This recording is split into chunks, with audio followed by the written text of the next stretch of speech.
Assalamualaikum warahmatullahi wabarakatuh. Halo anak-anak semuanya, apa kabar? Semoga semuanya dalam keadaan sehat. Baik anak-anak, hari ini kita akan melanjutkan pelajaran ilmu pengetahuan alam. Di minggu kemarin kita sudah belajar mengenai ciri-ciri makhluk hidup, yaitu makhluk hidup perlu makan, kemudian makhluk hidup bernafas, dan makhluk hidup tumbuh dan berkembang. Nah, hari ini kita akan mempelajari bersama-sama ciri makhluk hidup yang selanjutnya, yaitu makhluk hidup bergerak dan makhluk hidup peka terhadap rasa. Makhluk hidup bergerak untuk melakukan kegiatan hidupnya sehari-hari. Dengan apa dan bagaimana makhluk hidup bergerak? Mari kita pelajari bersama-sama. 1. Manusia. Banyak kegiatan yang dilakukan manusia sehari-hari. Dalam melakukan kegiatannya, manusia bergerak. Anak-anak, manusia bergerak menggunakan apa? Betul sekali, bergerak menggunakan kaki. Manusia bisa berjalan, berlari, atau melompat dengan kaki. Coba bayangkan, bagaimana jika tidak punya kaki? Nah, maka dari itu, bersyukurlah atas nikmat dan kesehatan serta kesempurnaan yang Allah berikan, yaitu telah diberikan sepasang kaki untuk bisa bergerak. Yang kedua, hewan. Hewan bergerak dengan berbagai cara. Nah, perhatikan berikut ini anak-anak. Ikan bergerak menggunakan sirip. Gambar kedua, ayam. Ayam bergerak menggunakan kaki. Gambar ketiga, lebah. Lebah bergerak menggunakan sayap. Maka dari itu, cara bergerak hewan berbeda. Ada yang berenang dengan sirip, berjalan dengan kaki, dan terbang dengan sayap. Selain itu, ada bagian tubuh lain yang digunakan hewan untuk bergerak. Contohnya, ular.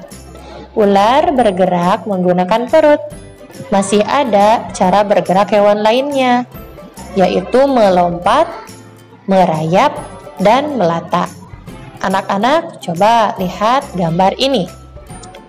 Cicak itu merayap menggunakan kaki, bukan berjalan, karena dia menempel di dinding. Dan gambar ketiga, katak.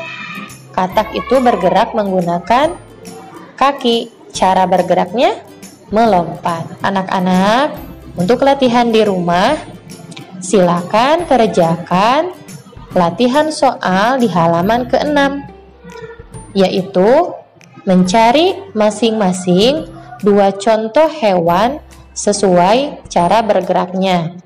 Contohnya, berjalan. Anak-anak tulis 2 contoh hewan yang cara bergeraknya berjalan. Dan seterusnya, yaitu berenang, terbang, melompat, merayap, dan melata. Masing-masing 2 hewan ya.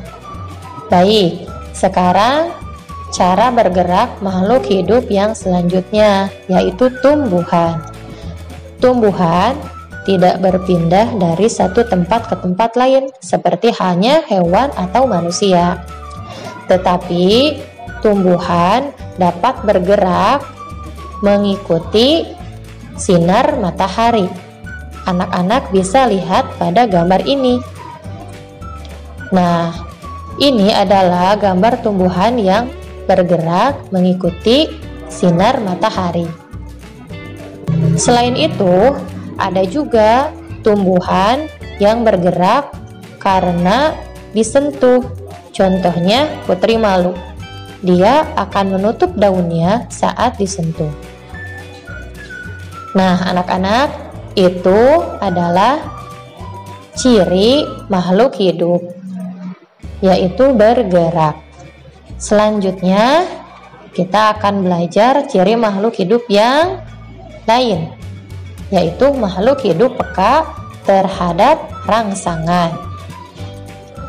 Setiap makhluk hidup peka terhadap rangsangan atau nama lainnya adalah iritabilitas. Rangsangan dapat berupa cahaya, bunyi, rasa, dan sentuhan. Anak-anak, alat indera pada manusia dan hewan merupakan alat menerima rangsangan. Misalnya, ketika kita dapat merasa panas atau dingin dengan kulit kita, atau kucing akan mencari bau ikan yang diciumnya. Itu adalah ciri bahwa manusia peka terhadap rangsang. Gerak yang dilakukan makhluk hidup merupakan tanggapan atau respon terhadap rangsangan yang diterima. Bagaimana tumbuhan menerima rangsangan? Seperti yang Ibu jelaskan tadi, kalau manusia itu peka terhadap rangsang karena memiliki sentuhan, dan kucing juga peka karena mencium bau ikan karena alat indera. Berbeda dengan tumbuhan. Tumbuhan tidak memiliki alat indera, tetapi peka terhadap rangsangan. Contohnya, bunga matahari yang tumbuh ke arah cahaya matahari, atau tumbuhan akan tumbuh ke arah datangnya cahaya matahari. Itu adalah ciri makhluk hidup peka terhadap rangsang. Sekarang waktunya kuis. Silakan anak-anak jawab di kolom komentar dan tuliskan nama kalian. Pertanyaan pertama, sebutkan 2 hewan yang cara bergeraknya melata. Pertanyaan kedua, kita dapat merasakan panas atau dingin dengan titik-titik. Baik anak-anak, cukup di sini pelajaran IPA hari ini. Jangan lupa kerjakan tugas IPA-nya di halaman 6 dan kirimkan hasilnya ke WhatsApp. Terima kasih atas perhatiannya. Semoga semuanya sehat selalu. Wassalamualaikum warahmatullahi wabarakatuh.